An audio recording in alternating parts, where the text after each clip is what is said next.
Shalom, salam damai, berkah dalam.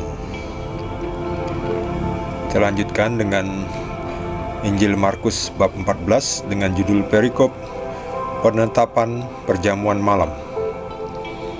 Dan ketika Yesus dan murid-muridnya sedang makan, Yesus mengambil roti, mengucap berkat, memecah-mecahkannya, lalu memberikannya kepada mereka dan berkata, "Ambillah, inilah tubuhku." Sesudah itu ia mengambil cawan, mengucap syukur, lalu memberikannya kepada mereka. Dan mereka semuanya minum dari cawan itu. Dan ia berkata kepada mereka, "Inilah darahku, darah perjanjian, yang ditumpahkan bagi banyak orang.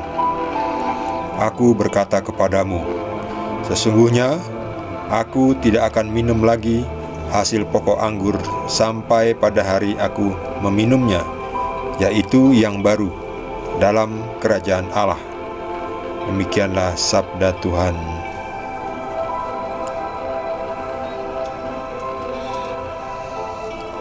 Yesus pernah mengatakan bahwa tubuhku adalah benar-benar makanan,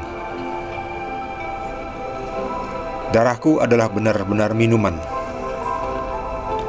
Dan disinilah dinyatakan. Artinya bukan berarti kita lalu memakan daging Yesus, bukan. Artinya roti, ya. Roti itu menjadi tubuh Yesus.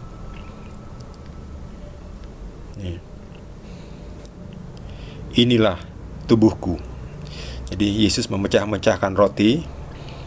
Pada saat itu roti ini sudah menjadi tubuh Yesus. Bentuknya saja roti, seperti Yesus. Yesus ini esensinya adalah Tuhan. Bentuknya saja manusia, tapi Yesus adalah Tuhan.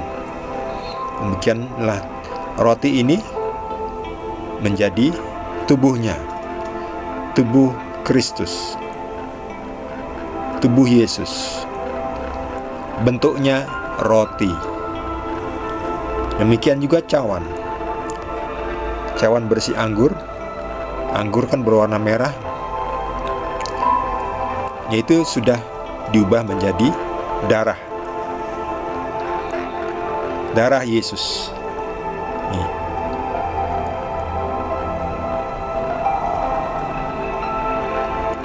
Ia berkata, "Inilah darahku, darah perjanjian yang ditumpahkan bagi banyak orang."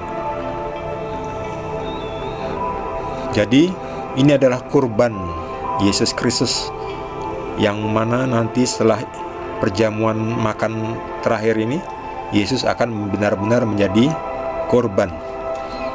Untuk apa? Untuk penebusan dosa manusia.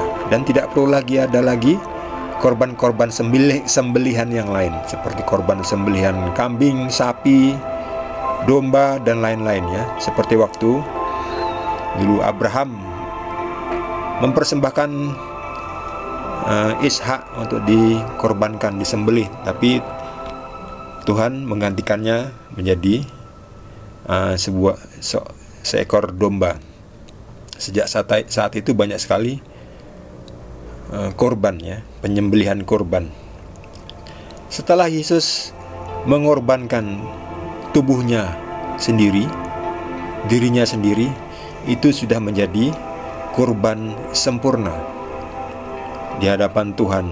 Karena Tuhan sendiri yang mengadakan korban, tubuhnya sendiri yang dikorbankan untuk menebus manusia yang berdosa ini, ya.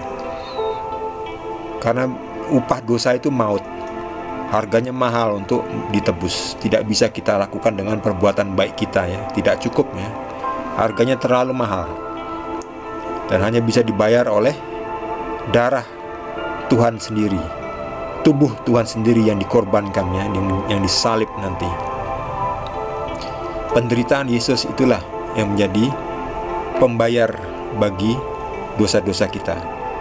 Itulah Yesus disebut penebus kita, yang menebus dosa kita, penyelamat kita, penebus dosa kita.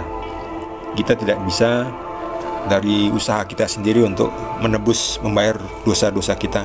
tidak cukup. Perbuatan baik kita itu nilainya tidak ada apa-apa nilainya. Ya, tidak cukup ya, tidak bisa ya. Keselamatan itu tidak bisa kita usahakan dengan perbuatan baik. Perbuatan baik itu hanya sebagai ucapan syukur bahwa kita sudah ditebus, ya, sudah lunas. Dalam berbagai peristiwa juga terjadi mukjizat ya, di mana tubuh Kristus ya, yaitu roti ini, kalau dalam gereja disebut hosti ya, bentuknya bukan langsung roti yang murni roti, tetapi dibuat putih, roti tidak beragi, putih, bentuknya bundar. Itu sudah berbagai mukjizat terjadi, di mana hosti yang tidak termakan ya, mungkin karena jatuh, mungkin atau kemana ya, jatuh atau disia-siakan, itu berubah menjadi darah ya, berbentuk seperti potongan daging yang merah ya. Setelah diselidiki, ternyata golongan darahnya AB. AB itu sesuai dengan golongan darah Yesus ya. Golongan darah Yesus diketahui dari mana? Dari sisa-sisa ya, kain kafannya Yesus ya. Setelah diselidiki, itu golongan darahnya AB ya. Jadi berbagai macam peninggalan dari Yesus itu menunjukkan bahwa hosti atau roti yang berubah menjadi daging, potongan daging itu adalah benar-benar tubuh Yesus. Mari kita bersatu di dalam Kristus dengan memakan tubuhnya, agar kita menjadi satu di dalam salibnya, dan juga menjadi satu di dalam kebangkitannya. Bagi Anda yang mendapatkan tambahan pengetahuan dari Roh Kudus, mungkin Tuhan Yesus berbicara melalui Anda, boleh juga berbagi dengan kita semua. Bagi yang ingin mendukung satu perikop Alkitab, bisa dengan klik tombol subscribe, boleh juga ditambah tombol like. Kita akan lanjutkan dengan perikop berikutnya di video berikutnya. Terima kasih. Tuhan Yesus berkati kita semua.